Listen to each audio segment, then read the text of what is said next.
All right, my friends, welcome to the Dr. Sam Yankee Show. And as you know, it is also the Start Spreading the News Yankees podcast. I will be starting to film again with Dr. E.J. Fagan for the Start Spreading the News podcast in the coming weeks. But right now, it's still just one show, as the Yankees really haven't given us any reason at all to have two shows. As you know, I run the greatest Yankees site in the entire world, Start Spreading the News. We'll put the little graphic back up here. Start Spreading the News. We put out 3 articles every single day. Every single day. And there's our logo in the upper corner of the screen. We put out articles at 6 a.m., 10 a.m., and 2 p.m. We do that. We did that during COVID. We've done that when there's baseball. We've done that every off season. We've been doing it since 2017. And the Yankees this offseason have made this the hardest offseason ever because they've given us nothing to talk about. But before we get into that, let's start off the right way. Let's make today a great day. And how do you make your day great? It's simple. It really is. It's the simplest thing in the world. Look around you. Look around at all the goodness in the world. How can you have a bad day? There is so much good. And I know there's bad. Yes, there is. And a lot of people spend a lot of time looking at all the bad, and they forget the good. There is so much good. Look around, see the good, and appreciate it. Appreciate the things in your life that are blessings. Your family, your home, the fact that you have food, the fact that you have friends, the fact that you can listen to a podcast, you have the internet, or you must have a phone. There is so much that we have that we just take for granted. But I know, listen, we all have periods where things aren't good. And you say, Dr. Sem, there's no good. Everything is bad. No, I'll disagree because I don't think everything is bad, but maybe in your life right now it seems that way. But if you feel like everything is bad, you can still create good. You can. Do something nice for your neighbor. Do something nice for a family member. Do something nice for a friend. Do something nice for your community. Go to your temple or your church or your community center. Do something nice. Volunteer. Buy someone a present. Say hello to somebody. There's so many good things you can do. Plant a tree, plant some flowers, volunteer. The list of good things you can do is endless. And if you do good things, guess what? Then there's good. Then you can look around and say, you know what? I can make today a great day. I can make today the best day it can be because there is good. I just created some. And when you create good for somebody else or for lots of others or just a few others, but for others, they're more likely to also create good. And then maybe some of those negative things that are happening aren't so negative because people are perpetuating good. Throughout my entire life, I have found this to be absolutely true. When you give love, it comes back to you in greater amounts than you ever gave. Quick little note as well, this show is brought to you by Artemisia Publishing. Artemisia can be found at apbooks.net. And Artemisia, of course, has published a host of my books, including The Least Among Them, From Compton to the Bronx, which I wrote with Roy White, 365.2, Going the Distance, A Runner's Journey, and the greatest novel ever written, Scattering the Ashes. My newest book, The Greatest Yankee by Uniform Number, is coming out in March. And Sunbury Press, a different publisher, but who is also great, has these new books coming out. The first one, West Point to Gettysburg, Volume 1, is now out, getting rave reviews, including from James McPherson, the greatest Civil War writer of today and one of the greatest of all time. So he says it's a great book. And if he says it's a great book, then I'd put my stock in that. Take a look at all those books and pick them up. Remember, West Point and Gettysburg is by Sunbury. The rest are Artemisia Publishing. And so many things to talk about. You know, Manfred, the baseball commissioner, is coming up with some new ideas. Here's my idea for him. Leave the game alone. He's talking about new divisions, new ways to set up the leagues and teams of 4 in this area and that area, wrecking the whole idea of American League and National League and moving National League teams to the American League and American League teams to the National League, etc. Those are all bad ideas.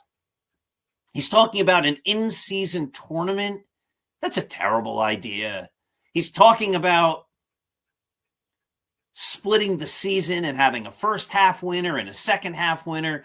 Those are all terrible ideas. Mr. Manfred, leave the game alone. You've already done so much to it. Ghost runners and bigger bases and so I can't even think of all the ridiculous things. The only thing he's done that I've liked over the years is the pitch clock, because I think it makes sense. Make the game move. In the olden days, you didn't need a pitch clock because the pitchers just got the ball and threw, and batters didn't step out of the box every 32 seconds. But now they do. But this, ghost runners and extra innings and just there's so many things that they have done to take away a lot of what baseball is all about, and to realign baseball and to have mid-season tournaments and to split the season in half would be 3 ways to really destroy baseball history. They're all terrible ideas. The Yankees, as we say, have done nothing. They may finally make an agreement with Cody Bellinger in the coming days or weeks. The Yankees talk about a slow market, but if you go on Start Spreading the News, I wrote an article about that the other day. A slow market? You're the Yankees. You're the greatest team there is. You're the team with the most resources. Greatest meaning the most wealthy now, not the greatest of winning the most, because they don't win the most anymore. They don't win at all anymore. There's a generation of Yankee fans now that don't even know what it's like to have a winning team over a sustained period. If you became a fan in 2009, 15 years ago, and you were 10, you're now 25. If you became a fan in 2001 when they won their previous 2000 when they won their previous World Series, that was 26 years ago. You're now 36 years old if you were 10 when that happened. You've seen one World Series that you can, or maybe 2 that you can oh yeah, I remember them. One 10 years away from the other, and nothing since. I mean, the Yankee tradition used to be that they would win. The Yankee tradition also was that they could dominate the offseason. The Yankees didn't sit there and say, we really can't do anything because we're waiting on player X. They did that a number of years ago with DJ LeMahieu. They let him hold their offseason hostage. Now they're letting Cody Bellinger hold their offseason hostage. Meanwhile, every other team, or at least the ones that matter, are going out and getting players and making deals. And the Yankees saying the market is slow. Well, then make it not slow, Yankees. Do something. They could have signed some Japanese players. Those guys. I remember the thing when the Yankees didn't get Yamamoto. Oh, they're only going to play for the Dodgers. Except that the 3 Japanese players this year, none of them signed with the Dodgers. Yankee fans make these excuses that don't make any sense, or they think make sense, but they're really just excuses. And then they prove over time to not be true. And that's how the Yankees handle their offseason, hoping that their fans carry their water for them and make excuses. Well, the reason they haven't made any big deals, it's a slow market. They can't find a deal with Bellinger. Well, then move on from Bellinger. Sign Kyle Tucker. Make a trade for an outfielder. Make a trade for some pitchers. Say, we want you to be on our team, but we're only going to negotiate with you till this day. And if you're not willing to make a deal with us at that point, well, good, that's fine. Go find another team. We're not going to negotiate past that point because we can't let you, a player, hold up an entire franchise, an entire organization. But that's the way the Yankees operate today. The Yankees used to be big and bold and powerful, and now they're weak and lame and excuse making. Think about that. It's really sad. You know, the other day I also wrote an article about George Steinbrenner, and there are Yankee fans out there that despise George Steinbrenner. And, you know, they talk about all of his many faults, which there were many. Read the article. It's called Perspectives. It ran on, let's see, if I'm recording this on Friday, it ran on Thursday, which would have been August. How about that? January the 8th. But you can find it. Just type in Perspectives on Start Spreading the News. For a day or two, it'll be on the front page, and then it goes on to the next pages as the new articles get posted, etc. But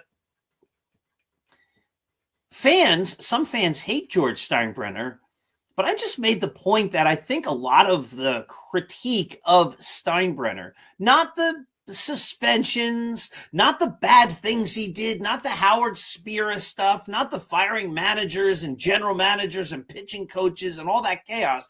That all happened. None of that's good. Nobody's justifying that. But the other part of Steinbrenner, which some people refuse to give him any credit for, is dating back to 1962. He's the only person who's owned the Yankees that has been able to get them to win championships. After 1962, the Yankees didn't win championships. Then they sold the franchise to CBS. CBS never won any championships. Then there was this George Steinbrenner era, and the Yankees won a lot. They had a down period where I've always said he learned from, and he was suspended and came back and operated differently. But they won before he was suspended that second time. And then they won after he came back from that second suspension. But then after he passed away, the Yankees haven't won a World Series. Now, some people say 2009, it wasn't really his team, but it was. That was his team. That was still his way of operating. It was after he passed that the Yankees again haven't won. And I find it interesting that people want to separate George Steinbrenner from all the championships. It can be both. He can have been a tyrant of sorts and an erratic owner, a guy who made bad deals. All of that can be true at the same time that you have to say he was also the guy who invested the money enough and got the players enough to make the Yankees world champions multiple times. You know, I wonder if all the people who hate George Steinbrenner and hate his memory, if they have mementos and souvenirs and memorabilia in their house that says 77 world champs. Well, that doesn't happen without George. 78 world champs. Well, that doesn't happen without George. Or 96, 98, 99, 2000 champs. Those don't happen without George. And I've written about this extensively. You could go on to Start Spreading the News and type in Yankee myths. Read the one about George Steinbrenner in the 1996 Yankees. People want to say that that team was built while he was suspended, except that's just not true. It's just not true. Most of the players on that 96 team came to the Yankees after he came back from suspension. And some of the most important players became Yankees after he came back and were players he paid for, including David Cohn, but Tino Martinez, Jeff Nelson. You could go on and on and on down the list. And some fans, this is one of the arguments I've never understood, but among Yankee fans, it's a big talking point. They love the anti-George people love bringing this up. They go, you know, he almost traded Derek Jeter. You know, he almost traded Mariano Rivera. he almost traded Bernie Williams. But news flash, he didn't. I mean, he didn't trade them. You can't say he only, I'm mad at you because you almost did something. You almost did that. How dare you almost do that? But he didn't. Well, he thought about it. So now we're going to hold George Steinbrenner responsible for thinking about something? And then they say, well, no, he was talked out of it. Gene Michael talked him out of it. And that might be true. But at the same time, they want to say he ruled with an iron fist and he did everything. He was bad. Except when something good happened, then he wasn't ruling with an iron fist and somebody else did it. You see the inconsistency there? The other day, someone wrote in on Start Spreading the News, it was George who traded away Ricky Henderson. That's true. That was a bad deal. I remember when it happened. I was driving a van, and it came across on WFAN. Yankees trade Ricky Henderson. I was like, what? What are they doing? And so, George, that's a bad trade. That was bad. But this is the part everybody forgets. They wouldn't have had Ricky Henderson to trade if George didn't first acquire him 5 seasons earlier. If you're going to criticize George Steinbrenner for trading Ricky Henderson, you have to give him credit and say, you know what, he actually did a good thing. He got them Ricky Henderson. You can't say, well, the bad trades he did and the good ones he had nothing to do with. I remember there was a point in time, this was way back, when Lamar Hoyt won the Cy Young Award, probably like 1983. And then the talking point became, Lamar Hoyt was a Yankee minor leaguer, and they traded him away. You see how bad Steinbrenner was? He traded away the Cy Young Award winner. Except they traded Lamar Hoyt for Bucky Dent. Now, maybe I'm wrong as I'm remembering this, but I'm virtually positive I'm right, that Lamar Hoyt was in the Bucky Dent trade. Did the Yankees win the World Series in 77 and 78 without Bucky Dent? Didn't Bucky Dent hit a big home run in 1978 to help the Yankees beat the Red Sox in the one-game playoff? Didn't Bucky Dent go on to win the World Series MVP in 1978? Wasn't he sort of an important part of it? You can't say you got rid of this guy, and that's bad, because you also got somebody who was good. A player who helped you win championships. Well, the Yankees traded Eric Milton, and he was a solid lefty for a number of years for the Twins. That's true. But the Yankees got Chuck Knobloch, who helped them win a bunch of World Series. So, okay. And then, he always traded away players who became good, except that's not true. I remember when the Yankees traded for David Cone, they gave up 3 pitchers. And people were saying, oh my goodness, they're all stars. They're going to be great. And none of them became anything. None of them had a significant or even more than a very short major league career. None of them became good. And for those guys, the Yankees got David Cone. And then they had to re-sign him. And that was while George was running the team. He has to get credit for that.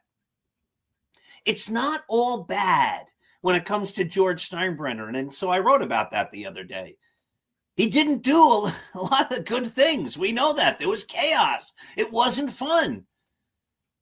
But it wasn't as negative as everybody wants you to believe. And unfortunately, we have to also recognize that he had a passion for winning. He wanted the Yankees to win.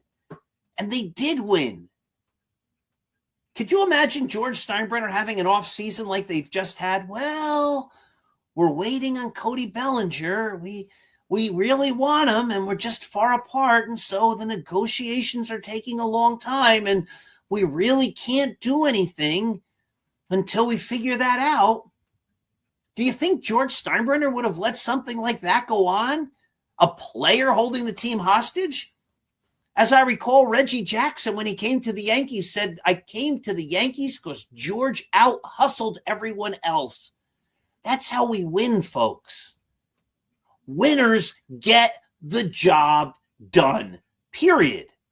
Losers make excuses. Winners work hard to get it done. Losers do not.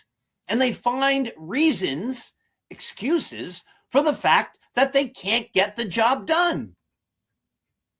I always find it interesting during certain periods when people go, it's a busy time of year. Very busy. I mean, I get it done, but it's a busy time of year. It's the holidays. It's the end of the summer.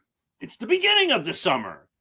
It's, Thanksgiving time. It's Valentine's Day. I mean, there's a million excuses people have. Meanwhile, there's some people that are just getting things done. If you work hard, if you're focused, if you make the time, you get things done. If you let everyone else control your situations, you won't get things done. And you'll have an excuse.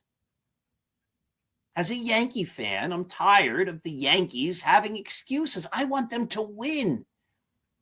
And then sometimes people also misunderstand this. I say the Yankees should be contenders every year. They should put the best team out there. And then people say, but they can't win the World Series every year. And I say, of course they can't. No team wins the World Series every year. It's absurd to think they could. But it's not absurd to say they should still be, as baseball's most wealthy franchise by billions of dollars, they should still be putting out the very best team. In that period, and in the 80s too, when people, the Yankees never won in the 80s. But in that period from 2001 to 2008, when they didn't win any World Series, and in the early 80s until about 87 or 88, the Yankees were always in it. There was always the sense that they were going for it. That they fell short was disappointing, but you still felt they were going for it, especially 01 to 08. Those were some great teams. And they were bringing in great players, A-Rod, Mussina, Giambi, Hideki Matsui, Gary Sheffield. They were going for it. There was no doubt about that. It didn't work out, but they were going for it. Nowadays, you don't get the sense that they're even going for it. In the past, the idea was, let's put the very best team we can out on the field. We are going to play to dominate. And because we're the best team, we should win the World Series. If we don't, we still had the best team we could have, and something went wrong. But we went out there full force with our best effort. That's not how the Yankees have operated for probably more than a decade or so. Now they say, let's put a pretty good team out there.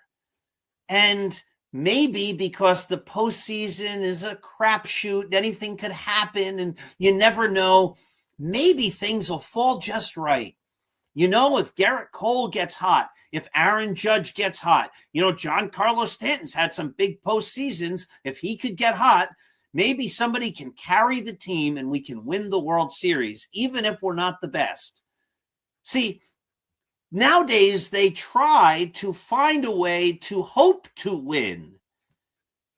That's not a winning formula. It might work sometimes, but it's not a winning formula. And it doesn't inspire the fans. It doesn't even probably inspire the players. But it's not a winning approach to maybe we'll be pretty good. Maybe the rest of the league isn't that good. Maybe we're better than the rest of the league. We could be if things go right. That's a loser mentality.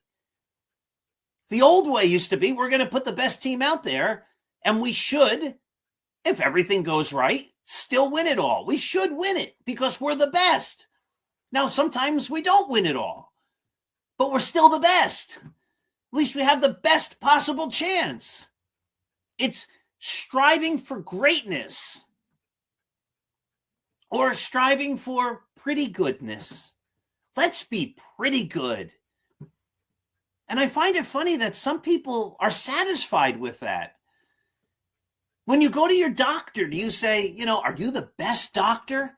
When something is ailing you, do you ask everybody that like, hey, who's the most pretty good, sometimes possibly really good on occasion if things go right, doctor who could help me out with? If you need an accountant, is that what you say? Like, do you have somebody who's like pretty good with numbers? He's not great or she's not great, but they're pretty good, they get it right. They pretty much know the tax law. Is that what you do? Do you ask for I hope my garbage collector's pretty good. They mostly get most of the stuff, but sometimes it's left over and I have to cart it back into my house from my garage or wherever. No, you want excellence.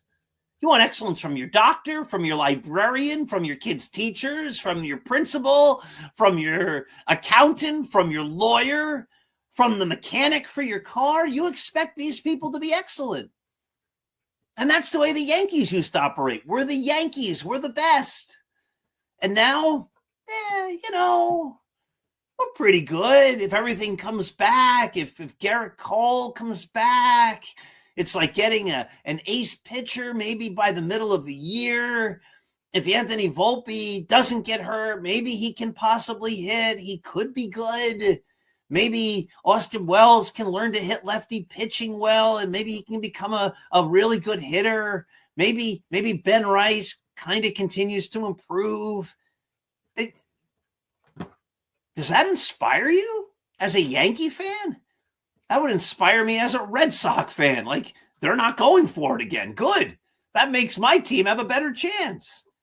That's not how the Dodgers operate. The Dodgers operate as the Yankees used to operate. But it is what it is.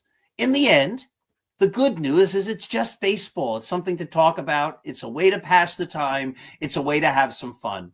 I'd wish the Yankees would decide to go out there and be the Yankees of old. Use your resources to go put the best team on the field. If they don't, and if they don't do anything, then we have podcasts where we complain and say they're not doing anything. They're destroying the Yankee brand, a brand that used to mean excellence and greatness. It doesn't mean that anymore. Maybe they can wake up and start making it mean that again. My friends, look to the good. There is good. Find it or create it. Make every one of your days great. Be kind to others. Give kindness, give empathy, understanding, friendship, and love. When we give love, it comes back to us in greater amounts. I keep giving the Yankees love. It's not coming back as much, but maybe it will soon. Except in the Yankees case, when we give love, it comes back to us in greater amounts than we ever gave. Be kind to all those in your life. Let's go Yankees. Have a great day, and I'll see you back here again very soon.